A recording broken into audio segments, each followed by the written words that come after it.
Well, as we can see, solar panels are already here. I mean, you can drive around the neighborhoods and you'll see them up there. I would imagine that as solar panels become more prevalent and as they become more technology efficient, we're going to see greater use. I don't know that I quite understand all of Elon Musk's thoughts about snowflake solar panels, but if I'm imagining what's right, we know that in some areas of the country we don't have enough sunlight, or it's not directional enough that we can make solar panels efficient. If we can somehow harness what little sunlight there is with a unique solar array, which will gather more energy, then we might be able to overcome some of those problems. So if that's the case, then solar panels will become even more common. And we have pretty good coverage. So if it hails out there and beats the living daylights out of the solar panel, we've got some coverage.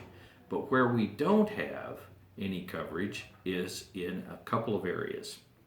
And most of them can be covered by something that we don't normally associate with the homeowners and occasionally don't associate with our commercial policies, and that's equipment breakdown or mechanical breakdown. Mechanical breakdown is a policy that can be added to our homeowners or to our commercial policy, which will cover this type of exposure.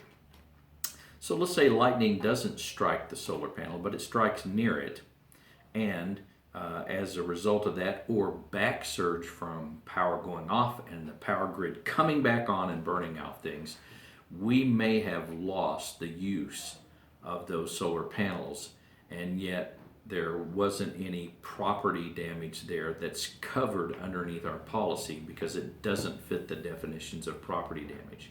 Only a mechanical breakdown policy will cover it.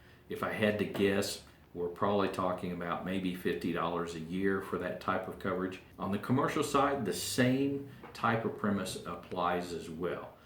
Unless we have equipment breakdown and unless we have business income coverage underneath the commercial policy, we have a gap in our coverage. So that little endorsement, whether on personal lines or on commercial lines, can really help us and help us garner the great energy that solar panels can bring to us.